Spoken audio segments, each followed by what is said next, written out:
Are you uncomfortable with public speaking?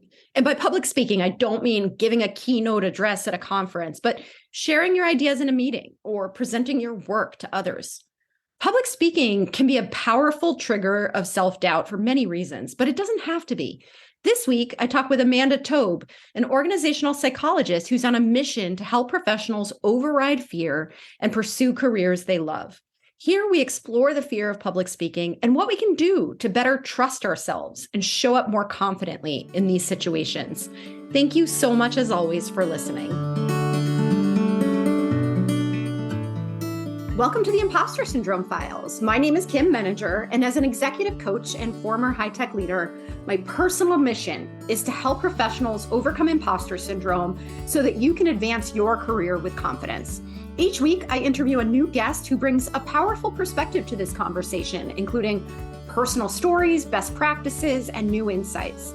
The more we talk about this issue, the more we destigmatize imposter syndrome, recognize that we're not alone, and empower ourselves to access the tools and resources that can help us and those around us.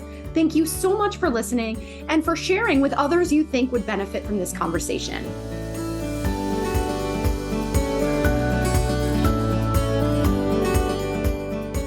Welcome, Amanda. I am so excited for our conversation. You and I were just talking a little bit before we hit record, and I can't wait to continue it in front of the audience. So I'd love to start by inviting you to introduce yourself.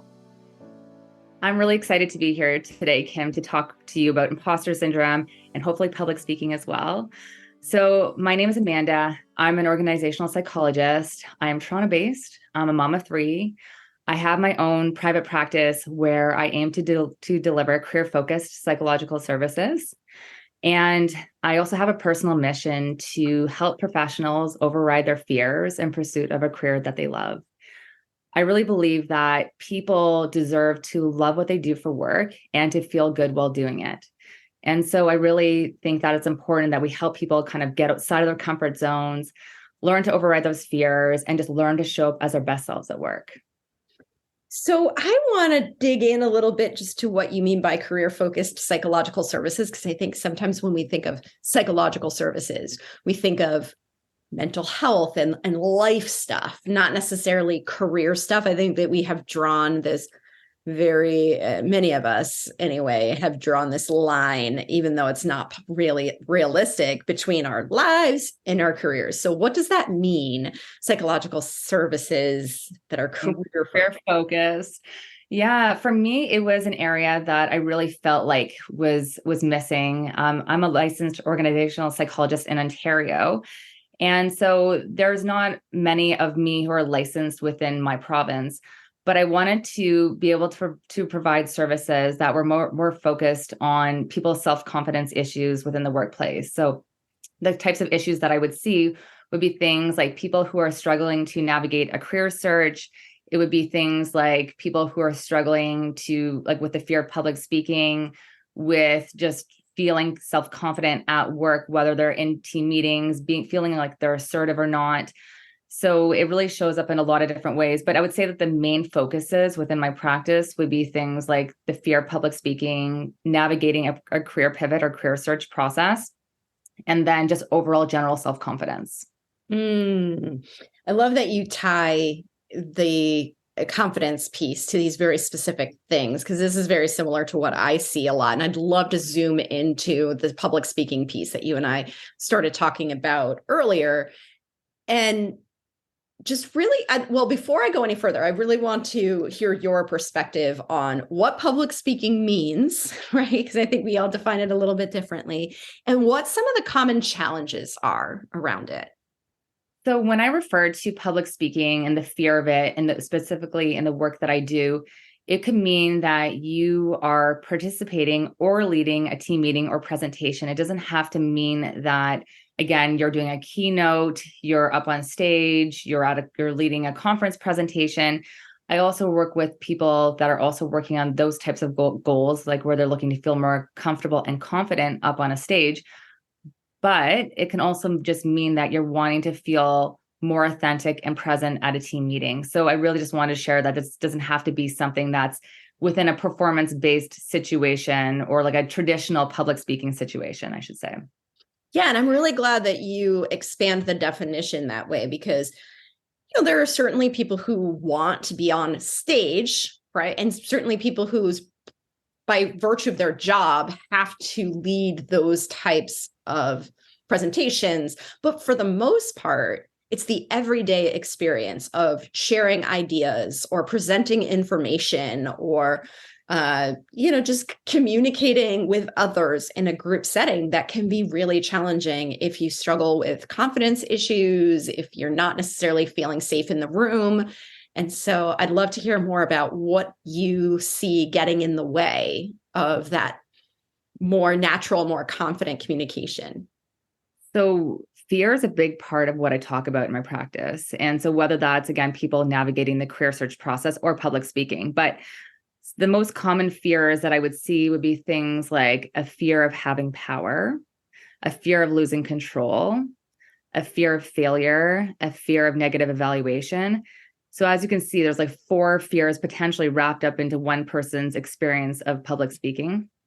For a lot of people, what I find is that that they are concerned about what other people are thinking of them, how they're evaluating them, whether they can see that they're nervous or anxious or not. And so it affects people's ability to be present because we only have a finite, basically, number of like cognitive resources that are available to us. And so we can't be in our heads and thinking, oh my gosh, I'm so nervous. Everyone can see how nervous I am, or I'm sounding so stupid. And then also feeling like you're really present and connecting with other people in the room.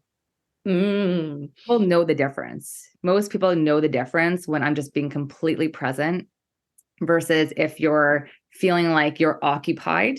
We call it self-preoccupation in the psychology literature, like feeling like there's something else there's another, I guess, soundtrack in my head. There's a lot of negative thoughts and things like that are also happening that are preventing people from feeling like they can be present with people in the room. Yeah. Which, sadly, it sounds in many ways like a self-fulfilling prophecy, right? It is. And then the other thing too, Kim, I just wanted to highlight here, which I think is a really important part of the conversation, is just that a lot of people that I work with will often tell me, I used to love public speaking. I used to really I don't know what changed. One day, all of a sudden, out of the blue, I got spooked. And all it takes is this is not to scare anyone who's listening to the podcast, but the point is that it just sometimes a lot of people that I work with are people that would describe themselves as feeling confident in previously speaking up at work. And then they had an experience one day where they just kind of for whatever reason, it could be things like lack of sleep, maybe not even feeling 100%. They had a morning with their kids, whatever it is. Maybe they just didn't prepare as much as they normally do, or they just got caught off guard, whatever it was. And then for a lot of people, they have that feeling and they're just like, what was that? It's almost like sometimes they have a bit of panic in the moment. And then it's like a new feeling or a new sensation for them. And it sometimes scares people. And it's amazing how powerful that one incident or one event can be, given that comfort level before was probably a product of a lot of different moments, right? So you can see how fragile that foundation is if all it takes is one moment for things to come crashing down. Yeah. And I sometimes even talk to my clients about how I watched my dog one time become spooked over a fly. And I think that if my husband and I both hadn't witnessed him becoming spooked over this one strange incident, we wouldn't have believed the other that that's what it took to kind of scare him. But the point is, after that one day, this one incident is just he became so afraid of flies, and all it took was one time. I guess why I'm just sharing that story is because I have seen and experienced it myself, and I'm happy to go into that too here today, Kim, with my own experience with public speaking and the fear around it and helping other people navigate it and hearing their stories, that it often only takes sometimes one time. For some people, though, I also see people that would say that they are more introverted, have kind of avoided the limelight for the majority of their lives. So I do see obviously both. As I'm not saying that it's only people that used to love it, but it's definitely not just people that I guess their whole lives were kind of afraid of it. It's often, it could be both. I'd love to hear more of your story. Yeah. So I would say that, so I have experienced both imposter syndrome and public speaking anxiety, but I'll speak about the latter one here since we're talking about public speaking. And I would say that, when I had experienced it at its worst, what I really felt was that feeling of losing control, like where my heart was racing, as I described earlier, but the kind of fear of losing control. And what it did to me anyways, was it caused me a shortness of breath, just feeling like I couldn't be present with my audience. And it really just made me want to shrink. It made me want to close down, to kind of hide myself at work. Sometimes I would give my work away to other people to present. I would hope that I was, I guess, unavailable for certain meetings where they would ask me to lead them. And it just really undermined my overall self-confidence at work. And that's why I was also excited to speak with you on the podcast here today, because imposter syndrome, at a really fundamental level, is about self-doubts. It's about a lack of self-trust. And so I really had to work on rebuilding that self-trust and realizing that I wasn't losing control and that it was just a temporary feeling. And a lot of, what the fear of public speaking, as far as like the stuff that really helped me and that I help my clients with, is around reframing. So for example, versus calling them symptoms, I call them sensations. Rather than calling it public speaking anxiety, it's performance energy. So there was a lot of reframing. There's other things, of course, that I had to do as well, but I just wanted to share with you too. And for any listeners out there who are going through this, that this is, again, something that I, have been through.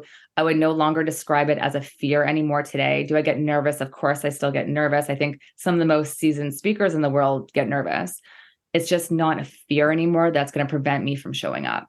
And gosh, there's so much in what you just said. And I think about the importance of the narrative, because when you describe that fear, and the fear in lots of different forms, right? If we have the fear and then we continue to avoid whatever it is that we're afraid of, in this case, public speaking, what we do is we give more and more power to that fear, right? And the longer we avoid it, the scarier it becomes. And so you're just sort of inflating or expanding this fear. And then when you actually do have to do it again, because you can't not be available for this meeting, it's that much scarier and more anxiety provoking. Exactly. Because the more that you avoid a fear, do you know what happens, Kim? The more it grows. Exactly. It just grows. And so, I really loved when you said the word narrative, because a lot of, the fear around this is the narratives. It's around the meaning that we assign to the symptoms, as I said before, or sensations. And, the thing that fear says is that fear says, do something, you're in trouble. So one of I think the hardest things for people to do is to learn to ride the wave and just to do nothing. It takes a lot of practice, a lot of repetition, a lot of trying to change the way our thinking patterns and our default modes of thinking to adopt more of a growth mindset. And it takes standing in the fear and not doing anything. Yeah. It's one of the hardest things to do. It's just because you want it. It's just if you want to, I feel like I should do something. You're in trouble. You're in danger. So when you're in danger, you don't just stand there. Right. You have to teach your body, I'm actually safe. You're okay. You're not in danger. Yeah. And can you say more about what we can do in the absence of just, fighting or fleeing or, all those natural reflexive responses that we might have? How do we actually stand in the fear? What does that actually look like? Yeah, it's a great question. So most people with the fear of public speaking, the one symptom that unites most people, any ideas what it is, Kim? Which physiological symptom it would be? Oh, I would think it's the sort of heart racing. You got it. So your heart racing is the number one symptom. So where I really try to train people and help them to start with this is starting with reinterpreting the symptoms.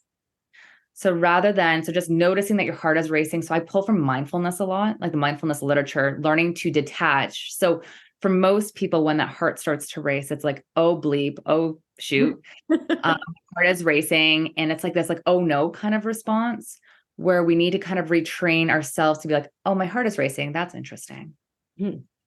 Just like an objectivity, just like an objective awareness, self-awareness, and noticing without judging that heart for racing. Because, what I often also say to people and my clients is just that if we were exercising and our hearts were racing, would we be judging our heart for racing? Like, would you be like, oh my gosh, my heart is racing. What does this mean? But we do this in public speaking situations. So I think one of the best places to start with it is just by reinterpreting the symptoms, because what's interesting is that, I have a framework for, what does it look like to fight the wave and what does it look like to ride the wave? And there's a 4-step process that I've outlined. And, the first step is kind of like the physiological symptoms that happen. And what's kind of neat, Kim, between frameworks 1 and 2 is that I'm not trying to change the fact that your heart is racing as far as part of riding the wave. So step 1 is actually the same. In frameworks 1 and 2, where it starts to change is on step number 2, which is reinterpreting the symptoms. So like, let your heart race, let your face, if it wants to turn a bit red, but we don't need to fight those symptoms, because of the more that like what we resist tends to persist. And so I really try to come at this from a place of like surrendering, from a place of acceptance. And I really try to work with people to try to replace the negative thoughts. So part of step number 3 is learning to choose new powerful mantras and thoughts, ones that are rooted in safety. And so, for example, rather than people being like, like, for example, my heart's racing, everyone can see how nervous I am. Part of step number 3 would be like, I'm safe. I'm okay no matter what happens here. This is only 90-second wave. I have different examples of other like grounding statements, but you should only pick 1 or 2. You shouldn't have 5, like 1 or 2 that really resonate with you. And then part of step number 4 is just learning to choose courage and kind of rooting yourself in more of like action with kind of like, moving towards the fear rather than away from it. Oh, I love it. And one of the things that people often ask me, because I do speaking, I do presentations all the time. Multiple times a week. And people will ask me, do you still get nervous? And I paused for a second when I most recently answered that question, because I was like, I don't get nervous. I get excited. And it's the same thing, right? You and I were trading comments on a LinkedIn post yesterday, and we were talking about how there's such similarity to those physiological experiences in the same way that you were describing your heart racing during exercise. I would be concerned if I didn't get that kind of butterflies in my stomach, heart racing before giving a presentation, because to me, that would mean I didn't care enough. You didn't care. Exactly. And so I think that there is a lot of power in reinterpreting also, the anxious feelings as energy or as excitement. And you might have seen the research from Alison Woodbrooks from Harvard, where she talked about, basically reinterpreting the anxiety as excitement. That's where that research kind of came from, was from her research. And when we can look, so for example, when we're feeling anxiety or when we're feeling anxious, that's what's considered a high arousal emotion. So when people typically tell us to be relaxed and be calm, that would be a low arousal emotion. Right. So what they find in the research, for anyone listening, is that when you act, it's actually much easier for us to shift to another high arousal emotion, such as excitement. That's why that's a lot easier for us to make that jump than to make the jump from feeling, let's say, nervous or excited to feeling calm. So again, the traditional, like, keep calm and carry on kind of thing is not really built for the public speaking kind of context in that way. But I 100% agree with you, Kim, that I often will have people, root and ground into the reasons why they are excited, to come up with a list of reasons why they're excited before, they're about to share it. Usually we can come up with at least 5 reasons why they're excited to maybe share in your very first line, I'm excited to be here today, and really feeling that word excited as you're saying it. So you're just kind of learning to show yourself that you're actually, you're looking forward to being there. And then also similar to that too, is just, really thinking about what are your reasons for being there? Who do you want to serve? Who do you want to connect with? And rather than making it less about you is the other important part, the other important piece of this puzzle. I'm glad you said that, because that goes back to the self-occupation piece, right? Because when you are in your own head thinking about yourself, you're not thinking about being of service. You're not thinking about what the audience needs from you and your purpose for being in that setting in the first place. And so to your point, people notice, people can sense when you're not present, when you're not connecting with them. And so to really anchor yourself in that purpose piece of it can be really helpful. Yeah, I really like to help people come up with like an intention. So one of my favorite things to do is to help them formulate a visualization around a certain word, an adjective, or an intention for how they want to feel. But I also ask them, how do you want other people to feel? So we have a moment of like, let's paint and let's try to come up with and construct what is your ideal experience, like your ideal experience being there, but also what is the ideal experience that you want other people to have while being there.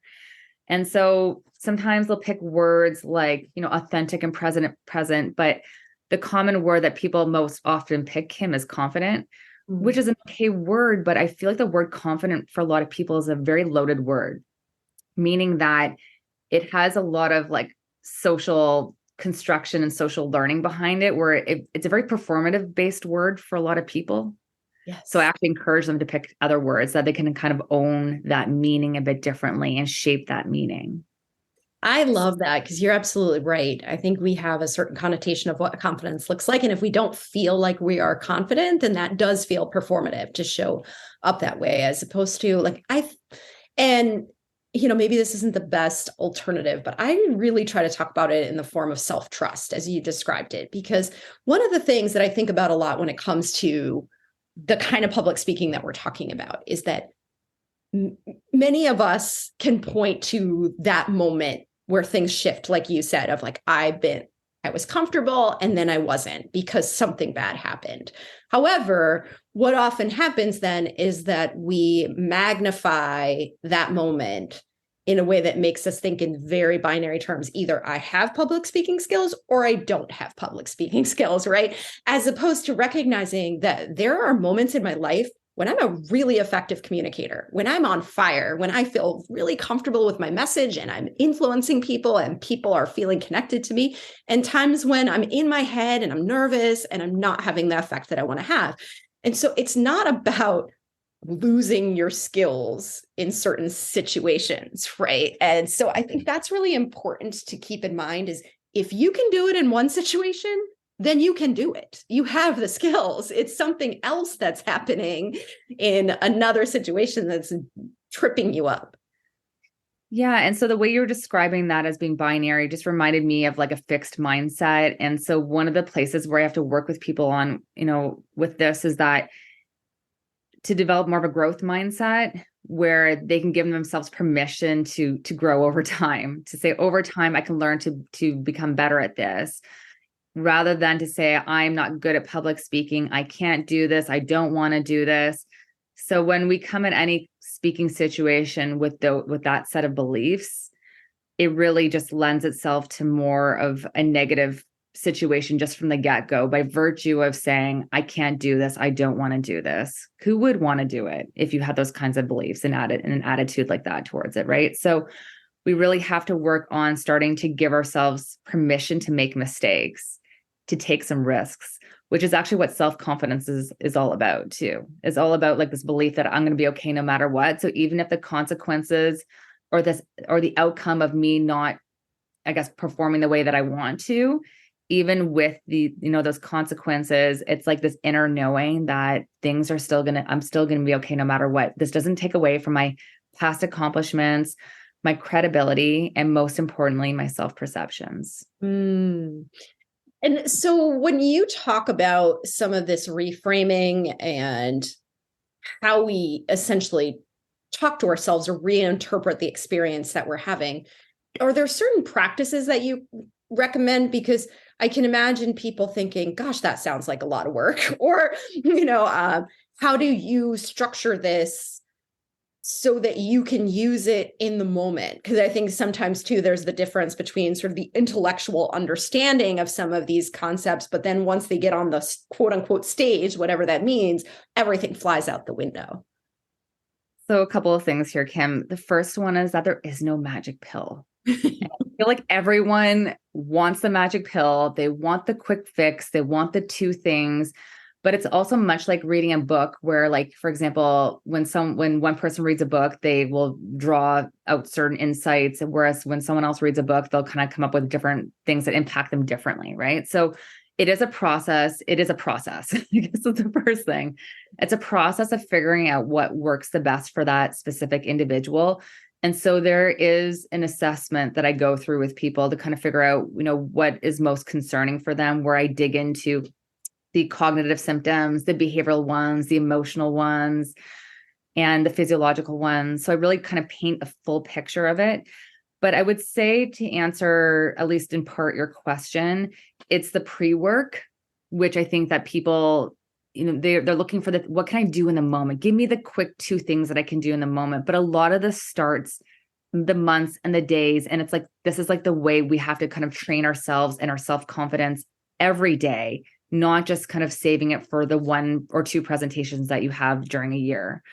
So I would say that, for example, starting with identifying, what I guess one thing that anyone can do who's listening is starting with identifying what are the 5 most reoccurring, most interfering thoughts that I have, and starting with those ones as they pertain to self-confidence, and starting to rewrite what would a thought or belief that someone who's self-confident would have, or if I were the best version of myself, what would that thought or belief look like? So just starting with your thoughts and beliefs, because self-awareness is everything with this kind of challenge and this issue.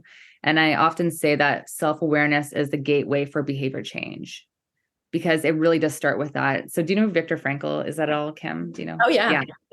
One of my all-time favorite quotes is, between stimulus and response, there is a space. And that in that space is our power to choose. I might be paraphrasing it slightly, but the whole point is that between stimulus and response, there is a space. So when I said to you earlier that for some people, their heart racing is like, let's say that's a stimulus in this case, and the response is, oh no, there it is again. There's a space between that. I'm noticing my heart is racing versus, like, am I going to respond to that heart racing with like a negative judgment? Or am I going to respond to it with just a welcoming of it, or just a complete neutrality, where I'm just like noticing it for being there, just a pure mindfulness perspective. So that's one of my all-time favorite quotes, because I think that it really does highlight the power of self-awareness. And I think that is such a huge part with this. So I would say that for sure with the pre-work, I sometimes call it physio with my clients. So think of our work like physio. So for example, you may not have to do this your entire life, but still, for example, there might be certain things. Let's say if you know that you have a weak glute, and that's just part of the way your body is built, you might always just need to do a little bit of like 1 minute of strength training for your glute every day. For example, if you're someone who gets tense in your jaw, you should probably as it pertains to public speaking, that's important. We need to learn to open up our jaw more when we speak. And so if you need to do some vocal warm-ups the morning before, or learn to loosen up your jaw a bit, that just could be part of your daily physio, where it just takes like 30 seconds or something like that to do. So I think that has really resonated with people, just thinking about this as like a form of daily physio versus this is not, or I don't need to maybe do the full scale, the full spectrum every day of everything, but maybe there's a few things that I have as like my kind of my pre-performance or my pre-speaking routine. And then you have some things as kind of like, this is just part of my daily ritual now, just like drinking water and exercises. What I really like about what you're saying is that it is not like before every meeting, I'm going to cram like I'm preparing for an exam. I'm going to study all night and I'm going to work on not only the content of what I'm going to say, but I'm going to work on how I say it. And then it creates this very high stress situation. And then for the rest of it, I'm not going to think about it. I'm not going to do anything with it until that cycle happens again, right? Like again. Yeah, that this is something that you're doing, you're nurturing this over time. I like the word nurturing. I think that's a really good word. Yeah. So it's like just nurturing that inner child, that self-critic. It's adopting that growth mindset and committing to that across your entire life, especially as it pertains to self-confidence at work. Because I do find that a number of people that it's not that saying that everyone who has struggles with imposter syndrome would struggle with public speaking, but there certainly would be an overlap. Oh, I agree completely. I think sometimes when you struggle with imposter syndrome and you feel like I don't belong in my role, I'm doubting my capabilities, the last thing you want is a spotlight. The last thing you want is an audience of people who are listening to what you have to say. There's also I think a number of characteristics of people that sometimes would struggle with imposter syndrome. This is not a blanket statement, but for example, I work with a number of type A individuals, high achievers, perfectionistic types who can be so hard on themselves. So I think that part of it makes a lot of sense when we kind of look at their narrative and the core beliefs that they have.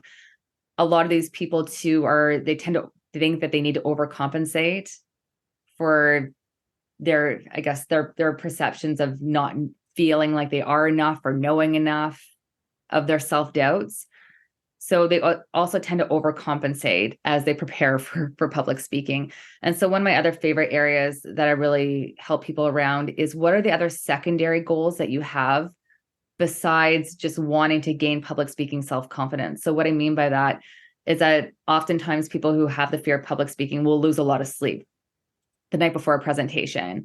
They will feel like it's all consuming, like they can't do other enjoyable activities, like other leisure activities outside of work. It's like, this is the only thing I should be doing for 2 weeks. They kind of put themselves in this a bit of a punishment jail. This is all you're allowed to think of for 3 weeks leading up to it. Other examples would be that they are not as patient with their kids, not as present with their kids. It really is a challenge when someone really has the fear of public speaking. I'm not talking about a little bit of butterflies. When someone has a fear of it, it really has the potential to impair their well-being on other levels too. And so those are the other areas where I love to help people kind of give themselves back, kind of reclaim that time again. Because for another common example would be that because I'm over preparing for this presentation, now I'm behind in my other work. So as you can see, there's a lot of secondary examples and other secondary goals that someone could have, other than just wanting to improve their self-confidence, other than just wanting to overcome or manage the fear. It's learning to also, what does this goal mean to me?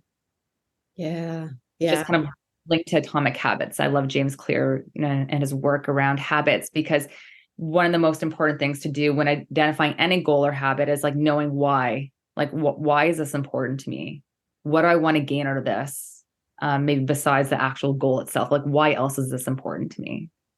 Yeah. And I think that one's really important too, because of the number of shoulds in our lives, right? So there's so many things that we think we should be doing, and that's not as motivating as understanding what we're running towards in terms of the goal.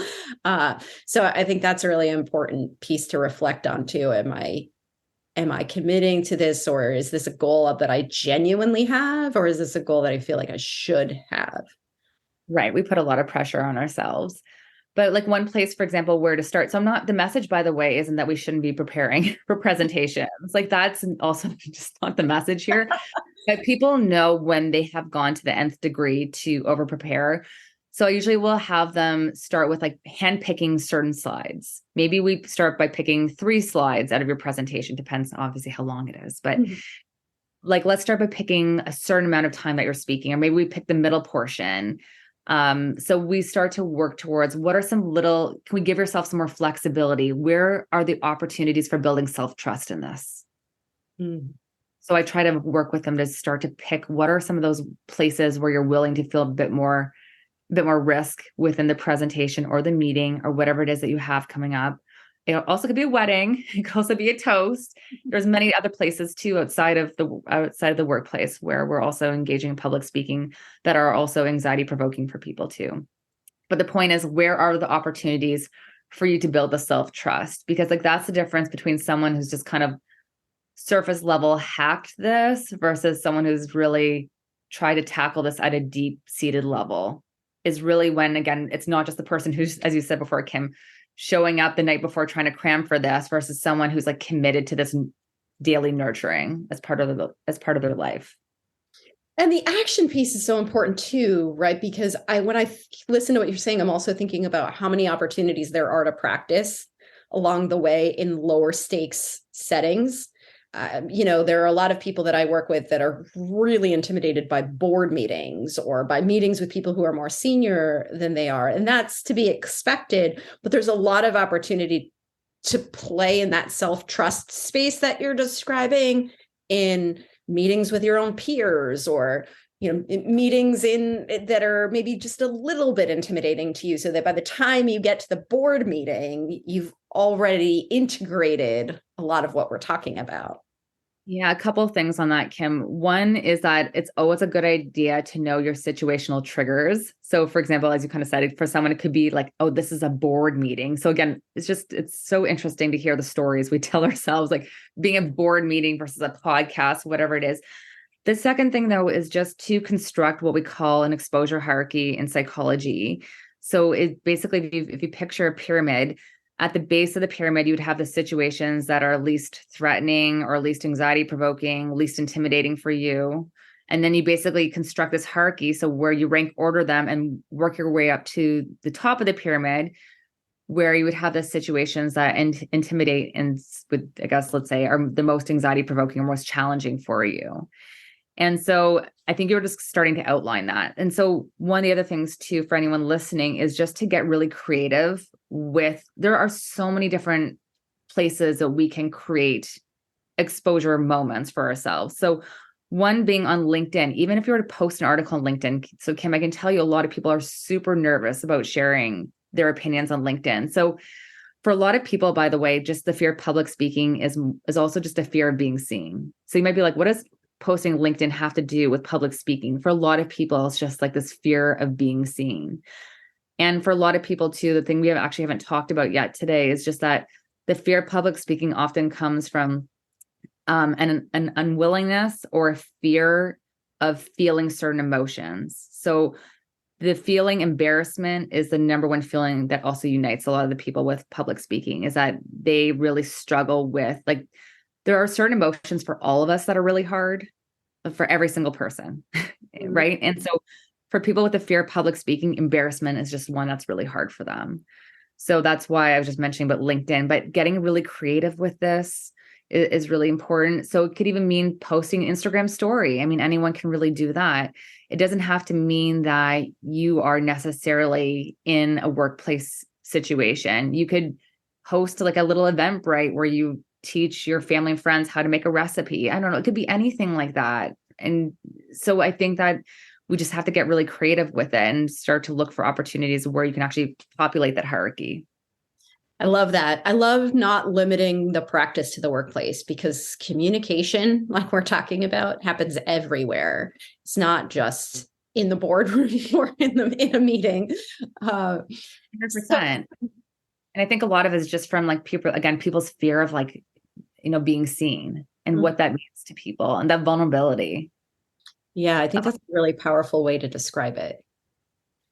Yeah. And so that's something we actually talk a lot about. I also have a group, Kim, where I've designed an 8-week program and group that is designed to help people fear less and speak more. And I say to all of them in week 1, I remind them again in week 8 that, you wouldn't be here if you weren't ready to be seen. And I always tell them that, like, you wouldn't be here. And you're ready for that. And that's why you're here. Wow. Wow. This is such a powerful conversation, Amanda. I seriously could spend all morning with you. But you mentioned your group. I'd love for you to share how people can find you if they want to connect with you, learn more about your work. Absolutely. Yeah. So going to my website, which is amandatobe.com, there is a services tab there. It shows my individual work that I do with people, but also my group work. And so I do have a public speaking self-confidence group that I launched in January. I'm currently on my 4th group already. And it's a skills-based group where I help people learn to speak up more, to learn to tackle that fear on a really deep-seated level.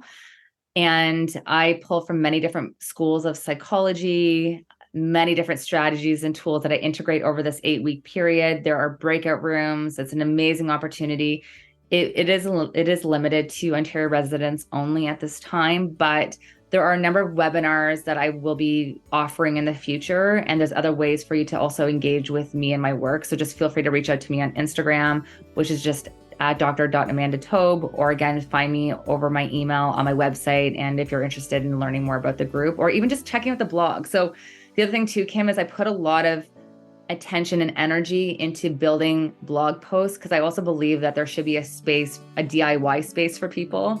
And so I want people to be able to have access to anything that I also share within my groups and in my one-to-one work. So people can also feel free to check out my resources on my Instagram, on my blog, and there's also a free workbook that's also available on my website. That's wonderful. Thank you so much, Amanda. It's been such a pleasure talking with you today. Thank you so much, Kim, for having me, and for everyone who's listening. Thanks so much for listening to the Impostor Syndrome Files. If you would like to continue this conversation in a safe and trusted space, I would love for you to join my virtual discussion group every Thursday at 12 p.m. Eastern. For the past several years, the group has been limited to women, but it is now open, regardless of gender, to anyone who is interested in exploring and troubleshooting common workplace challenges, building better awareness of ourselves and others, and becoming more inclusive allies at work. Check out the show notes for more info on how to find us, and please join us next week for another episode of the Impostor Syndrome Files.